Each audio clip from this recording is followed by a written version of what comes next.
Howdy y'all, Brady here from Advanced Wasp Control. Hope you guys are having a wonderful day today. Today I'm here with Mike Metz, professional beekeeper, and as you can guess it by his name, we're talking about bees today.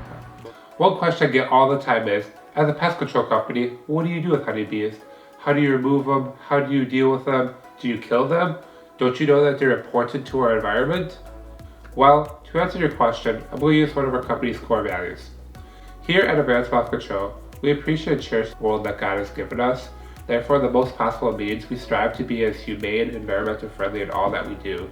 When we run into honeybee issues, we'll call our friend Mike Metz here, who will safely remove the honeybee hives and the honeybees themselves and relocate them to a safer area.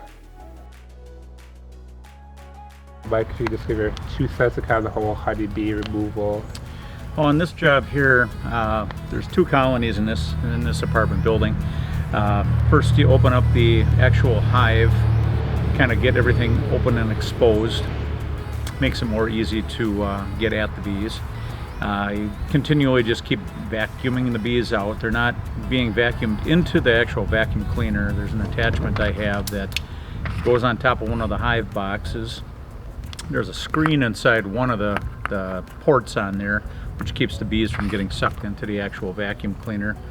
Then the other hose, that's the hose that I use for sucking up the bees. And so once the comb is exposed, you start sucking up the bees, and once you get enough of the comb exposed, then you can take a knife or a blade and you pull the pieces of comb down gently and carefully flip them over and suck the bees off of there, and you just keep going comb after comb after comb.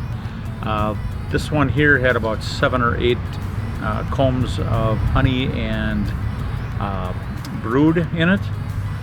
So it was a little bit of a longer removal. I've got one more removal to go, and I don't even know what's up there yet. Wasn't that pretty awesome, guys? Did you expect that many honeybees to come out of such a small area? Such a big hive in such a small little cavity? I definitely did not. This was actually my first time seeing a honeybee hive removed in person. It was definitely a sight to see.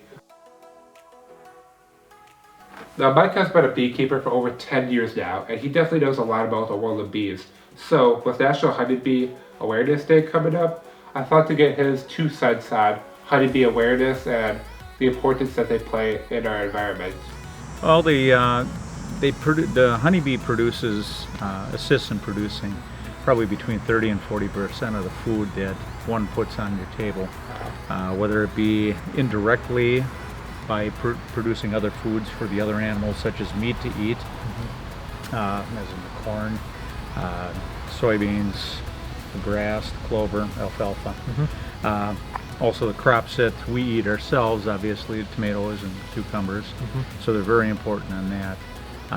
Pesticides, you know, it's not, I understand everybody likes to have clean lawn and not have a lot of weeds, but unfortunately it does interfere with the bees and it does kill them. For all of our friends, families, businesses, and communities here in Southeast Wisconsin, if you ever have a bee problem or another stinging insect problem, definitely give us here at Advanced Wasp Control a call today, or give Mike Metz a call at 7 Hills Honey, especially when it comes to honeybees. I'm going to link both of our contact information below. But until next time, I hope you all have an amazing day, amazing week, and God's blessings to your future endeavors.